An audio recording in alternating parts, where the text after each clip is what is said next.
I think you guys will all like choice time. It's such passive-aggressive parenting.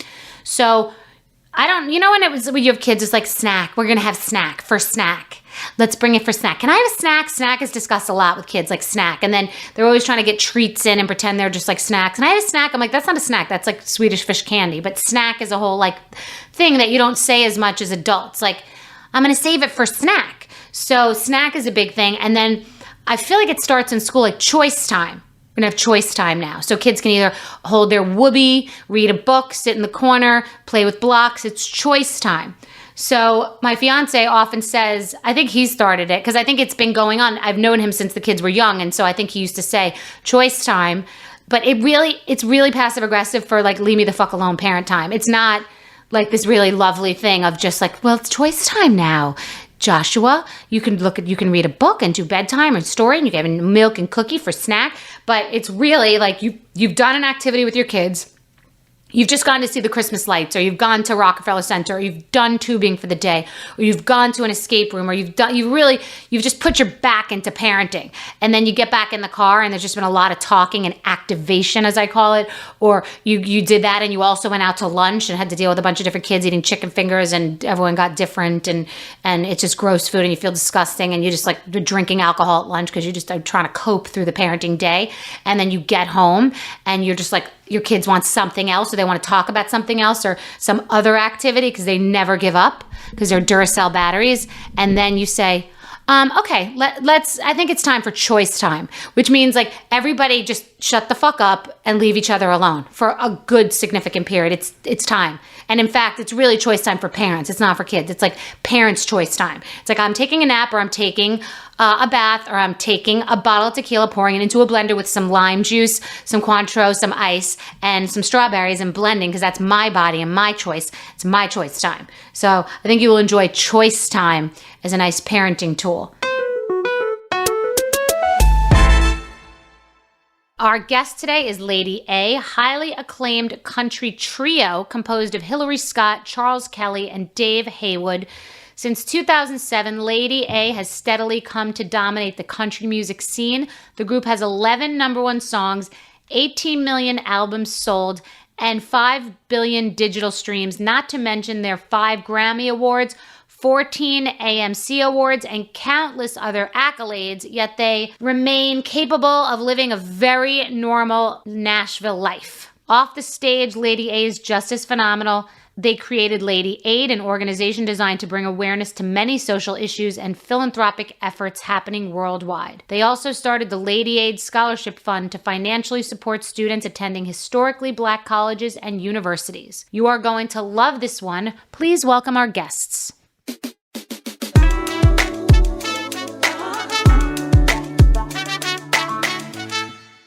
Where are you all now? Nashville. And are you all originally from there? I'm born and raised here in Nashville, and then Charles and Dave moved here in 05, 06. Yeah, we grew up in Augusta, Georgia. Both went to University of Georgia together, and then moved to Nashville and met Hillary. And so how long has the band been in existence?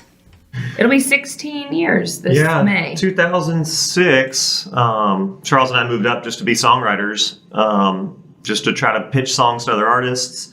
And we were writing songs and met Hillary at a bar and just started writing songs as a trio, sort of, again, thinking we would just pitch songs out to other artists for them to record and just be songwriters. But we had written a handful of songs together, and it just kind of felt pretty special. A couple of the songs had some kind of back and forth male and female kind of duets. And so we kind of started the band then. That was August of 2006. We played our first show. Came together really naturally. It's like we still kind of treated it as a side project until probably about the 4th show. And you could kind of tell, like, okay, this is growing. This is this is different than anything we were doing separately. Really? That's so amazing. And also the writing, producing versus performing of it is an interesting dance. I was watching the Kanye West documentary Genius, and how he really so badly wanted to be taken seriously as a rap artist, even though he was producing and writing for major people. And then for other people like Pharrell, they're known as mostly a producer, but really successful and it doesn't seem like he had that same desire. So I wonder where that balance is in the desire to perform, and why you held yourself back in your mind that you would just write for other people in the beginning. Well, I think for us, I mean, I can speak for myself. I mean, to me, it always seemed like a pipe dream to actually be the artist and the performer. And I kind of think I had too much of a realist of being like, oh, let's just sit back here, write songs, and maybe get into the business side, But honestly, I don't think we hadn't thought much about it. Dave and I both graduated with finance degrees from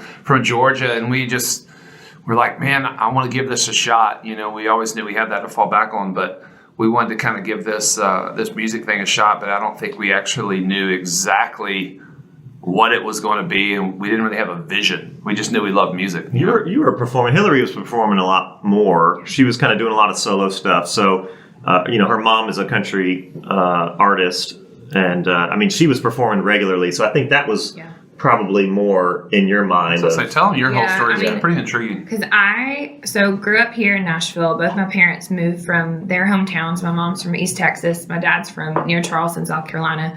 They moved to Nashville for music. My mom would say, when people would ask her, what do you want to do when you get to Nashville? She's like, I'm going to the Opry. She that was her dream, was to play on the Grand Ole Opry. And they eventually became a part of Reba McEntire's touring band, and my mom sang a duet with her that won a Grammy, was highly successful, called Does He Love You? So my mom's name is Linda Davis. And so Linda Davis started really performing live a ton when I was 16, and started writing when I was 16 with a lot of songwriters here in Nashville. Got a publishing deal when I was 18, was working on a solo project, had a development deal on another label in town, and in March of 2006, showcased for that label. They passed on me. They said I wasn't a good fit, wasn't the right time. And then 2 months later, I walk into a bar and meet Charles, and then meet Dave quickly after that, and we start writing. So it was really one of those, like, when God shuts a door, he opens a window kind of things. That's amazing. Wow. And it's amazing that the three of you, married to different people, living different lives, have this dynamic. I want to understand what the dynamic is. Who is who in the Three Musketeers? I think everybody's got their own kind of role. I mean, I think I definitely am kind of a in your face, kind of more of the force of the band, and really trying to push us a lot. Hillary's definitely much more the heart and the spirit behind the band. And I mean, Dave, I think, just is that, like, that's almost like we call him the mad scientist. He's kind of the guy that, like, doesn't necessarily sing the lead, but he's, producing a lot of this stuff. He's helping to create this strategizing, execute it, where I think that, I'm probably much more of the dreamer, and then I don't really have that execution. And so everybody's got So he's operations. You're the like in my liquor business, I was the creative person. He's director of operations.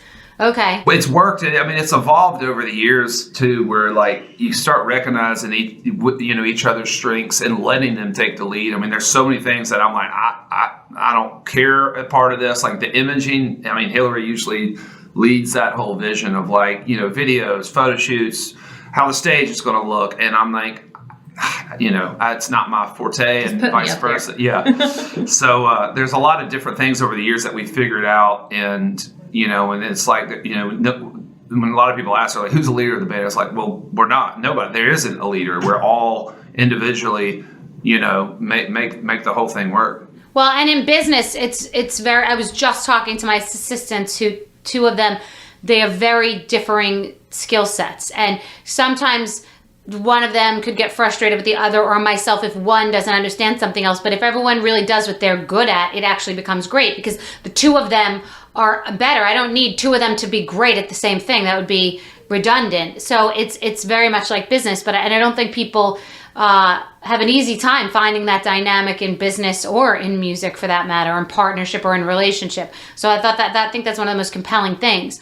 And your partnership started in part because of MySpace, right? Wasn't social media part of the beginning of this? Yeah, it was how I discovered Charles's music, the music that, come to find out, he and Dave were writing together. And so that was a place where I remember I was still living at home a lot of the time, and I would go down to the basement of my parents' house and hop on my dad's desktop, and I would be checking emails, and I'd hop on MySpace and just kind of go and discover music. And I found Charles through his brother Josh Kelly, who's an amazing singer-songwriter who's just I love and loved then. And he had Charles as one of his top 8 friends, Yeah. Most people probably, at least much younger than us, don't even really know what MySpace is anymore. But it was huge for us. It was. It was huge for 5 strong minutes. I was never cool enough to be on it. I didn't understand it. I barely understood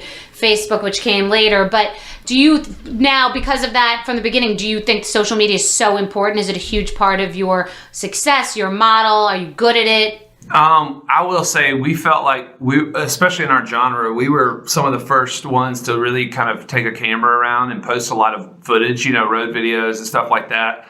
I mean, as we've gotten a little older and with families, I will say it's more of a conscious effort to have to keep up with it, to try to, there's always something new. Like we just finally joined TikTok and I still don't quite get it. I'm like, what separates this from Instagram? I'm like, but we try to do our best with it. But I mean, I will say, those first 6-7 years, I mean, we documented the whole journey, and we would do these weekly, we call them Webisode Wednesdays, weekly videos that we had a guy come out and edit them together, and it was really kind of something we definitely felt that was kind of unique for us and our brand early on, and people got to see who we were as people. And so and getting back to our individual roles and what we bring to the band, I mean, it was Dave was such a proponent for, we're going to take a camera around, we're going to capture footage, because I'll never forget, you said it would just be so cool to see our favorite artist kind of in different elements and different situations. Oh yeah, behind how the sausage gets made. Yes, Yeah. exactly. Yeah. And so you really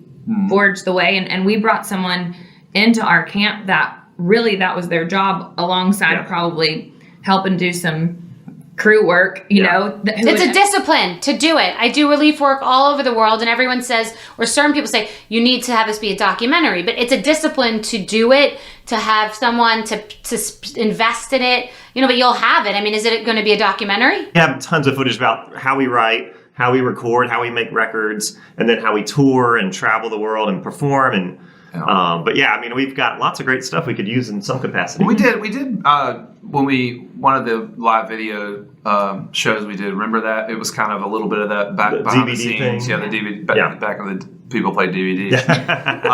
But Well, you just fill it in with interviews now, like a different perspective or a different entry point. it's to get back to what you had said too.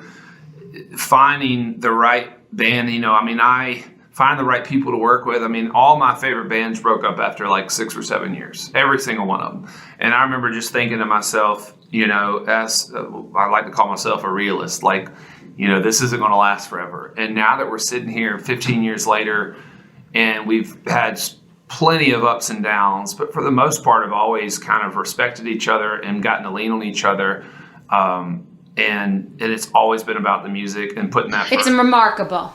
Well, it's always being about the music. It is remarkable, though, because I'm sure you've had ups and downs, and any business partnership is going to have sticky conversations. Oh, I'm doing all the work, and that you're making this money because of me, and all that. And what about, like, a prenup? How did you so organized to have a good prenup 15 years ago about business in music with 3 people? Often 3's a crowd. It's just unique. It's the most interesting thing to me. Yeah, I can't remember if we even have a thing in there, like if somebody leaves.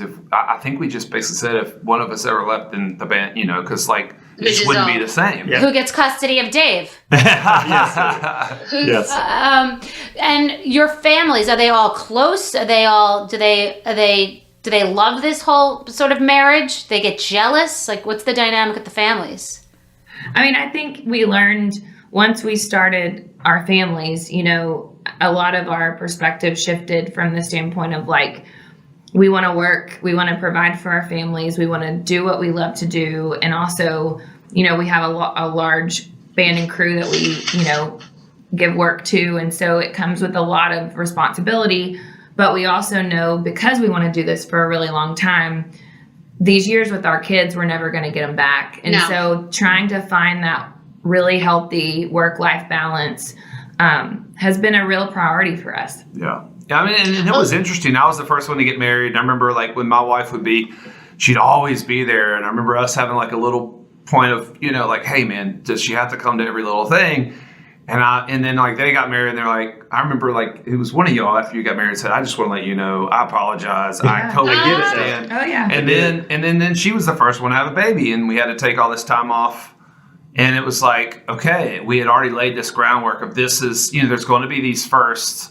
And, you know, it was the first time we had ever not been on the road for a year or so. And it was like, that was tough. But it was like, but this is how, you know, by us being able to balance and actually have real lives, this is how you can have longevity. Because I remember we did a CM2 Crossroads with Stevie Nicks, and it kind of broke my heart. We were talking, it was right, I think you had just had Isley, and she... Yeah, I was pregnant with her. Oh, you were pregnant with Isley, that's right. And she was like, I could never have had a baby. And she was like, I would have broken up the band. And I was like, that kind of breaks my heart. So you never got to feel like you could actually have a life outside of the band. You know, it just was, I don't know, it's kind of sad. So, I mean... Well, also folding it into the batter, like you evolving and changing with it, and I'm sure it changes the music too. It changes you as people, it changes the music. I mean, the depth probably of the music, what the music means, I assume, just as people. Over our years, for sure, especially the last couple records. I mean, there's a lot of songs we just couldn't have written in the beginning. You know, I mean, you walk through life, you have families, you go through ups and downs, you go to counseling, you just learn a lot about yourself. You learn a lot about you know, what we want to do, what we want to say. And so, I mean, there's some really deep material, I think, on the last couple records that just have come with time. So the songwriting's definitely grown in that way. What's your relationship to fame, your level of recognizability, of normalcy, and where you live? You know, you live in like the epicenter of the music world. So how does all that come into play? It's interesting. I mean, I would say there's still kind of this real respect living in Nashville. As it's growing and more people are moving here, I feel like it's shifting a little bit, but even still, everyone is so polite. And I will say there's a lot of anonymity being in a trio. I think Charles probably gets it the most just because he's 6'6", and when you walk through an airport, you're going to look at him anyway because he's just so tall walking into I was going to say, half the time, I don't even think it's like, you know, it's like, God, that guy's tall. And it's like, wait, I know. Like you're somebody from a circus or something. Like, I know that guy. It's like a tall circus man. No, I mean, we get all the time. It's like, you're that guy from that band. I'm like, close enough. But it really is. It's a beautiful thing, man. I mean, you know, there's times where you're just like, gosh, I get to go. I mean, when I go out to like dinner or something with like Luke Bryant, it's just constant people coming and looking and doing. I'm like, God, it must be tough being like, that's tough. It's like you want this, but then when you have it, and I feel like I get just enough taste of it. Well, there's a certain level of fame. That's why I asked it. Or you know, get to perform in front of like 15,000 people and then come off and then literally, you know, while we're riding home, like stop at the subway, I have the bus stop and walk in and nobody cares or notices. Yeah. And, you know, there's a lot of people that can't do that. And I feel like it has led to a certain sense of normalcy for us too outside. I mean, and I surround myself by buddies at home that could care less and that don't work in the music industry. And, you know, and so there's definitely a lot of that grounds us, but we're really not. I think we're just lucky. We're just lucky being in a trio. I mean, to this day, I mean, I was at an event the other night, you know, and, you know, somebody's like, who are you? Are you from that band? You know, lady, you know, they just, sometimes people don't put it together unless we're all three walking together, doing something, you know, seeing somebody from a band. So I think we feel lucky. We count it as a blessing. I mean, we count it as a blessing because we go, you know, buy all of our own groceries, you know, in my Lululemon pants all the time. So, I mean, it's nice to just kind of like feel like we live a pretty normal life here in Nashville. Yeah, that's what I was wondering. And I imagine, but I was wondering if that was like that in Nashville. So what about, so the name change is a big deal in the world of music, a brand change effectively. Did a logo change? Like what did that, was that anxiety producing? It was sort of forecasting the potential for getting into some trouble or people not, everyone's afraid of cancellation now and thinking like, oh God, I should think about that. I have the brand called Skinnygirl and now I'm not going to be inclusive because it didn't even mean that to begin with. It was a low calorie margarita, but you think of these things. So what about that whole process? We just talked together over, the early summer of 2020 and we really reached out to some of our closest friends, people of color, and ask them, is this word, what does it mean to you? And because we'd never asked that question. And it was unanimous that they saw our hearts. They knew that it didn't represent who we were, but that it offended them. And so we thought, okay, you know what? In the times that we are in, that we've been in, but especially this momentum that was building around just this movement, like this is something we can do. And so we decided to change it. And we knew that there was possible, that a lot of people may or may not understand why, but our hearts were forward and, the letter that we released around it. And we were unanimous in the decision. Yeah, I think for us, anybody that's ever heard our music knows that like there's nothing but love and just wanting our music to represent that. And I think, when we came up with the name, we were taking pictures in front of these antebellum homes and we just thought it sounded kind of Southern and, right. As you grow and you see and you're like, there's a lot of things, there's a lot of words I used to use growing up that like, I would never even dare think about saying or like trying to, and we just don't want to be associated with anything that would make any negativity. Negativity. We want it to always be about the music, and then, like she said, this was our, a way for us to be a part of that change and to say something in a strong way. And there was a lot of people from both sides of the argument that did not agree with it, but I think our fans know our hearts, and I think our fans, hopefully applauded us for it. And only time will tell, and I think our actions are going to tell. We've grown our charity work so much more.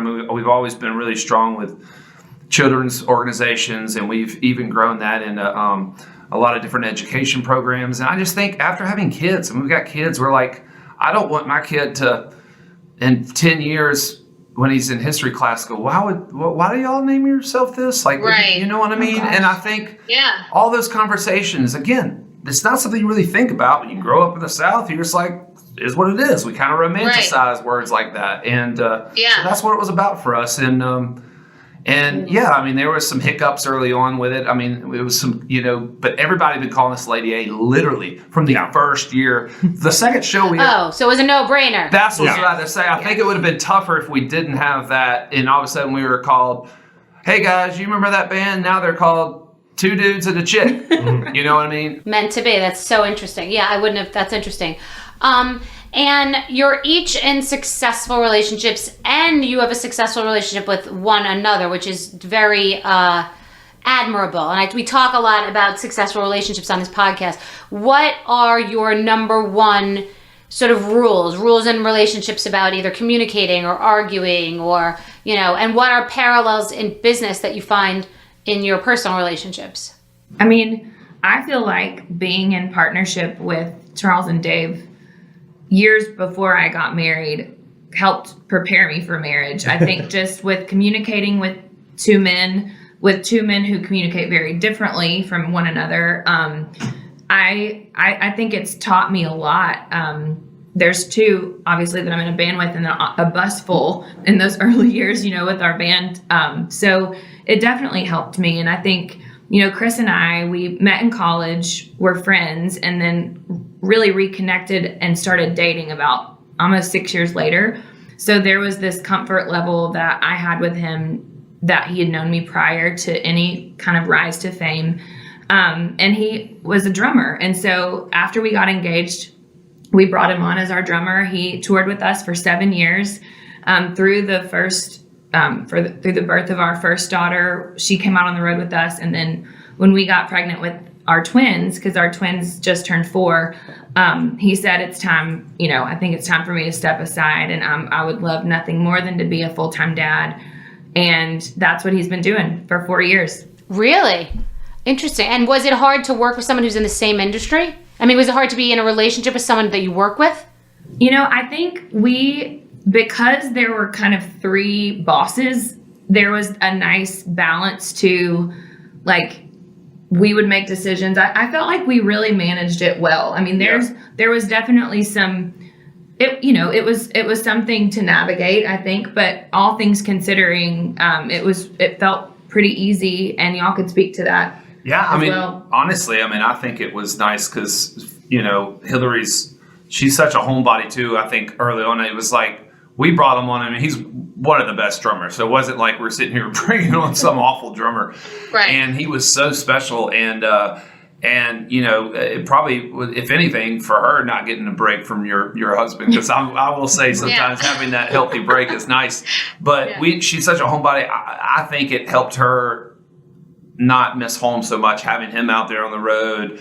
It was a busy time, and then being able to have our kids out there on the road. I just think, because my wife doesn't work and she's able to come out anytime, and that's such a blessing. And so I think in the end it was such a great decision. And I was honestly really bummed when he decided that he wanted to step off the road for a while, because he's such a great drummer, but I totally understand it and respect it. And I just think it's just that whole part of our little evolution. It's, we used to stay up drinking after every show till 2. And then after about 5 years, it was all right. And then now it's like, we're getting done with the show, and I'm tucking my baby into bed, and watching, HGTV. Right, and drinking wheatgrass. Exactly. You're like, I think this, I was just going to add, I think this relationship, just feels like a marriage. We've learned so much over the last few years how beneficial and healthy it is to just have an open line of communication. Much like a marriage. We're not going anywhere. We're not walking away from each other. So if somebody has something to say, we listen, we find a way to say it together in person and work through it and talk through it. And we've walked out of so many great moments understanding each other better, understanding each other's priorities, and understanding what we all want for the band as a whole. The Enneagram was really good for us. Yeah. Have you ever heard of the Enneagram, where you're like, are you a 1 or a 2 and 9, like different numbers? It's like a personality. No. You'll have to look into really? that. But it's basically kind of like, it's almost like just how there's like 9 really different personality traits, or strong personality traits, in how we communicate with each other. And the 3 of us are all very different. And how we grew up was very different. If you came from a family where y'all, like, yelling and arguing was just part of it, but if you came from a family that wasn't, that... Who did? Who came from an arguing family? Oh, me, for sure. But I have brothers, sisters, and so, like, when I used to get really passionate about something, my hands are going, I'm like this, and I'm all in your face. And it was like, okay, I never thought that was, something that was a little... That's interesting. It helps so much with self-awareness. Yeah. I feel like the Enneagram, it just helps you kind of figure out how you respond in stress, how you respond in health, and a lot of companies, I think, have started bringing it in to show their employees. I love that. I can't believe I didn't know this. Right, it's really intriguing. Yeah, it's fascinating. Wow. It's not like Okay, a I'm perfect gonna look that science, up. But It's like the disc profiling, if you've ever heard any of those personality typings, but it just gave us some tools to understand, for someone like me, I'm conflict avoidant. So I walk into a room and I'm like, how do I not say anything about anything? That's just who I am. And so, but for them to know that and understand that, then it's, for them to reach out and go, hey, how do you feel about this? What are you thinking about this decision we need to make? That's a big decision. So it's given us a lot of grace and empathy for each other. It's been a great, just a tool, but it's just been giving us a lot of empathy. But the relationship has grown light years in the last 3 to 4 years, I feel like. Just learning each other better. We're all in different places with our families. We just feel like we are on the same track with priorities, what we want for the band. We just want to work smart, not crazy hard. Continue to just pour into the music. Yeah. And when we're happy in our personal lives, then we walk into a songwriting room, and that's when I think we really write great stuff. And so how do we keep our product and keep our music at the top? And it comes with us kind of staying healthy and happy personally. That's so true, because I find that my greatest creative times are when I'm relaxing. Like when you've had some time to, and not the first day, like when you've really just folded, like allowed yourself to relax and heal. You know, the best ideas are between sleep and wake. That's because you're not like dead. You're not like not awake, but you're also not like, let's go. And I got to do this and I got to do that. You're kind of like in that hazy time where you could actually have a thought. So I think that's really interesting. And I agree. And I stack, meaning if I'm having hair and makeup on, I want to do all the things we have to do and bang it out today. So I can then have that other day to just be with my daughter and breathe. I feel like as we get older, we're not just like sort of young and living on fumes and it doesn't matter. You know, that balance is important. Who spends the most money? Oh gosh. I don't know. It might I be have the us. most kids. That might count. Oh, you're balanced. None of you are crazy. Oh, who'd you just point to? I think Cass and I travel so much.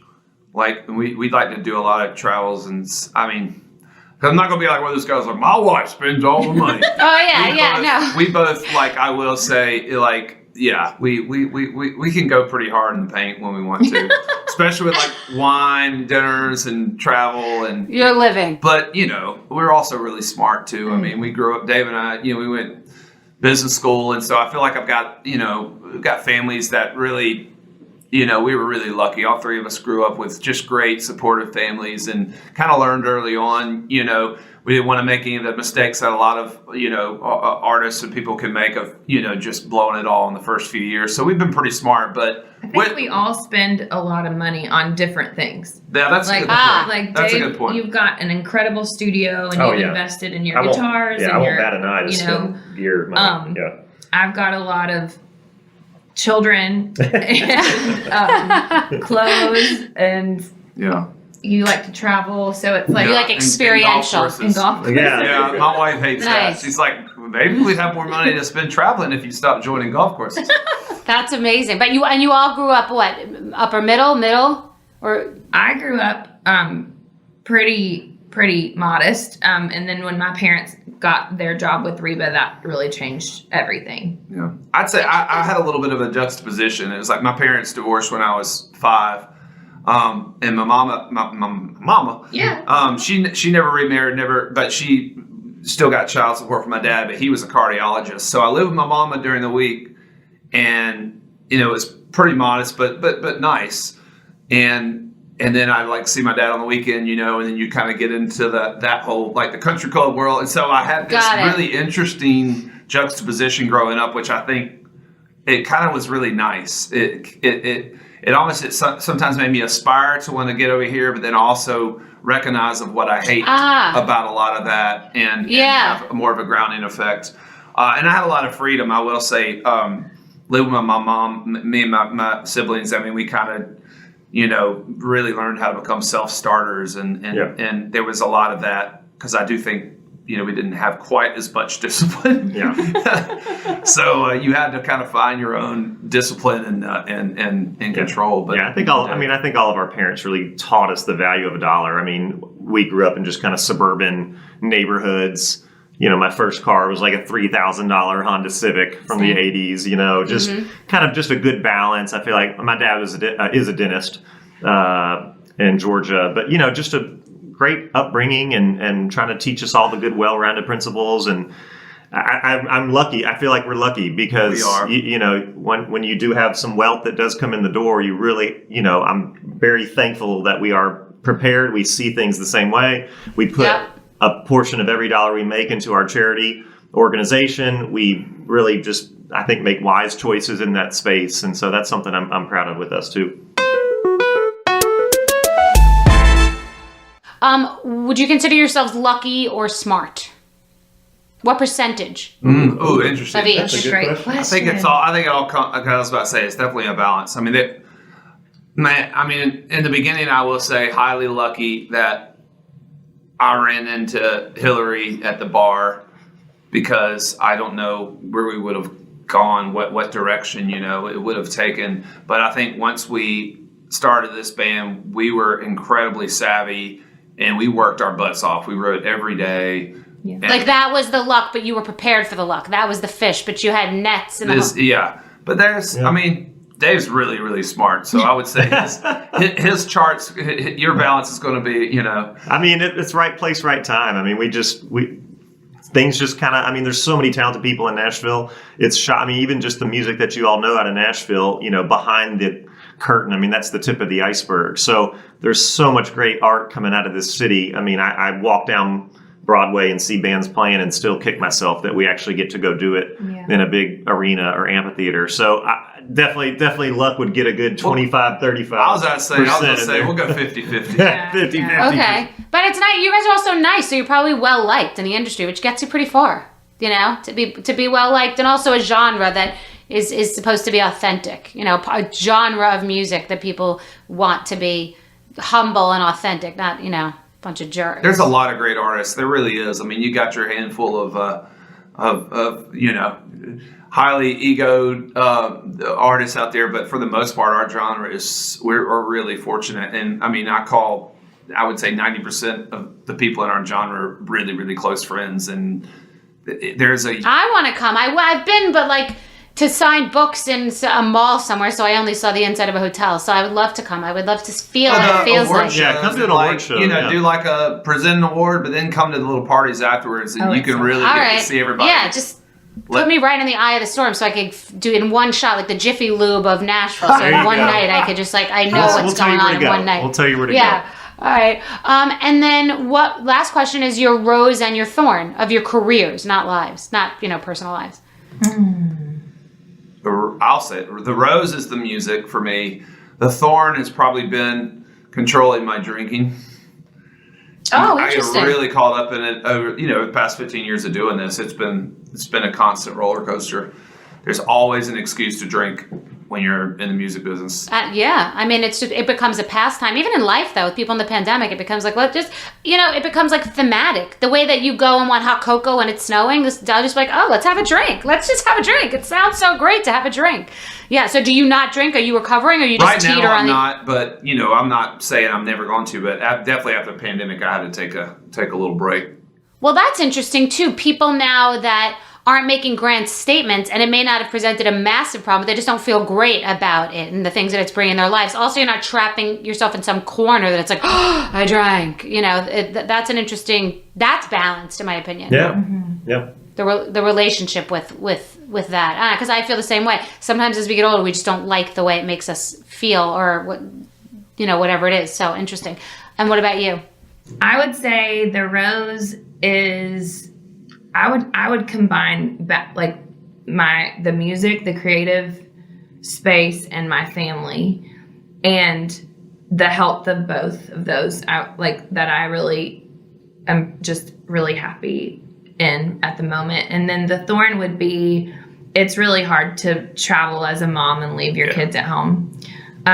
You know, we get the chance to bring them with us whenever we choose to, but they're all at ages now that my oldest is like, she wants to go to her back to school thing. We played Nashville the same night that her back to school bash was at her school, and she was like, sorry, Mom, see you later, you know? Well, right. It's also a distraction to you, no matter what you say. In theory, it's like, oh my God, Mommy's doing HSN. And they don't care. She doesn't want to see me hawking clothes on television, you know, and that's not as exciting as being an amazing singer. But even when I used to be on TV, she doesn't want to sit in a room and look at a camera of me in the other room. Like, it's not what we imagine. In the movies, you see, like, they're coming with the parents and they're so excited and they're cheering them on. It's not really like that in real life, in my life, right? I agree. And that, I think, because I was that child whose parents toured a lot. And so I think a part of my story and the healing around a lot of that for me has been just trying to be as present as possible, and it's more quantity over quality when we're in those busy seasons. And so just trying to learn that and not be too hard on myself, and also be extremely intentional with the time that I do have. So that would be, leaving my kiddos would be. I get that. Yeah, I think we all feel that too. I mean, it's a great question. Great question, Bethenny. I think, you know, for me, the health of the relationship is kind of what we started off the conversation with. It is just the rose. I mean, to be in this 15, 16 years and to go through incredible highs, incredible lows, all kinds of things personally and professionally, and to still be, here, and right when we walked in before this, we're like catching up about what our kids are doing and what we're going to do in Vegas and where we're going to go out to eat this weekend. That just makes me happy and kind of fills my heart up for sure. So the health of the relationship is a joy. I mean, I think the first thing that came to mind was comparison, just sort of like, I think that was something I'm really cognizant of now, but early on, like you're watching what everyone's doing and trying to beat out the next person. And it's just, it's the classic, it's the thief of joy, comparing yourself to what others are doing in the industry and, what another artist is doing or what a big pop artist is doing. And why can't we do that? So, that was more of an early on thing, but that came to my mind too of that. That's a great answer because it's a necessary evil too to know what other people are doing. You know what I mean? Like, for sure, because otherwise you just don't even understand what's going on. But to gauge your success on how you are compared to that. Yeah. No, and it's funny because this sounds, and I feel like I sound like an ignorant idiot every time I say this, but it's the truth. I have never listened to a podcast. This podcast is very successful, and I've had incredible guests on. And I have not listened to a podcast because I wanted to do it my own authentic way. And even I've spoken to publicists that will be like, ask somebody the other day, like ask about who they're dating because they're reading headlines. And they want it to be one of those like chop shop podcasts that they could just rat out people. You could have been in the press last week about something, drink it. Now I didn't know about it because that's not how I approach this. I approach this by just like reading about you so I know what your kind of your story is, but I'd rather hear from you and explore. So in many ways, it's good to, in some ways, you've got to know what's going on in the industry. I know what's going on in the industry of podcasting, but I don't know so you need to know what's going on in the music industry, but not like the way that Joe Blow is doing their music or the tricks they're doing or whatever. I'm not good at this kind of stuff, but I think that's an interesting distinction to understand the business and the industry, but have your own creative way of doing things and staying true to that. Because otherwise you're in the middle of two spaces then. Now I'm trying to ask a stupid, salacious question about you that someone told me to ask that I don't give a shit about. And then I'm not, you know what I mean? So I'm half an asshole. So I'd rather just do it without listening to the way people do podcasts. So that you just reminded me of that. Yeah, totally. Awesome. I'd rather be a full asshole than a half an asshole. Yeah, so full. By the way, that's exactly. I'd rather be a full asshole. That's funny. I would totally rather be a full asshole than a half. So that's good. Wow. I love you guys. This is so fun. Thank you so much for coming on. I really enjoyed the conversation. Appreciate it. That was a lot of fun. It's great to connect again. I remembered that. That was, we had met briefly there, and I remember we were like, let's stay in touch. I don't know what we were going to stay in touch for. I do too. I remember you had like a quilt or something. There was a quilt. Oh, you had bedding. You had a line of bedding. That's right. That's right. Wow. You had a quilt. I was like, I know I'm not crazy. I don't know why I just remembered that. I did not remember that till the second. Of Skinnygirl something with Lady. Yeah. We'll come up with something. Nashville. All right, Skinnygirl Southern. I need to come to Nashville and we need to connect. So good to meet you. We're going to do these touring. Maybe we'll do one in Nashville, actually. There you go. Yeah, please. Awesome. All right, I won't keep you. Have a great day. Yeah, that was so interesting. I met them years ago, and I love meeting people that just live in a world that is so entirely different from my world. I just don't know anything about the music industry, certainly not what that's like in Nashville, and I just find this to be such a great place for natural curiosity, just to find out who people are, and what a testament to be a band that's been together for 15 years, which is like a marriage, and they're just normal. They're just like normal. You'd see them at the carpool, like normal, like dads and moms at the carpool. So I just thought that was so interesting and so sweet. And I like the conversation about the appropriate level of fame, where you still can totally have a life, but you got a little bit of the shine, a little bit of the sizzle. Thought it was amazing. Just Be is hosted by me, Bethenny Frankel. Just Be is a production of Be Real Productions, iHeartRadio, and Blue Duck Media. Our EPs are Morgan Lavoie, Antonio Enriquez, and Kara Hitt. To catch more moments from the show, follow us on Instagram at Just Be with Bethenny.